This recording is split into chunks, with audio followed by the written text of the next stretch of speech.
જય સ્વામિનારાયણ, જય શ્રી કૃષ્ણ। આજે આપણે એક સરગવાનું શાક બનાવીશું, સરગવા બેસણનું શાક। તો એના માટે મેં 250 ગ્રામ સરગવો લીધો છે, એને કટ કરી અને ગરમ પાણીમાં મીઠું હળદર નાખી એને બાફી લીધો છે, ખુલ્લો તાંસડામાં જ। અને તમે કુકરમાં પણ બાફી શકો 1 વિસલમાં। ચણાનો લોટ લીધો છે, છાશ છે, લીમડો છે, 1 નંગ ટામેટું છે, 1 નંગ લીલું મરચું છે, રૂટિંગ મસાલા છે અને તેલ। તેલ ગરમ થઈ ગયું છે, એમાં આપણે રાઈ જીરુંનો વઘાર કરીશું। હિંગ લઈશું, 4-5 પાન છે લીમડાના, 1 નંગ લીલું મરચું છે અને 1 નંગ ટામેટું લઈ લઈશું। હવે ટામેટાના ભાગનું આપણે મીઠું લઈ લઈશું। બેટરમાં તો આપણે લીધેલું છે, સરગવો બાફેલામાં નાખેલું છે।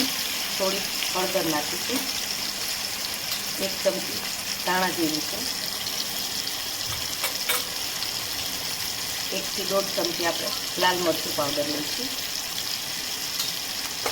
પછી સંતળાઈ ગયું છે, હવે આપણે બાફેલો સરગવો એડ કરીશું।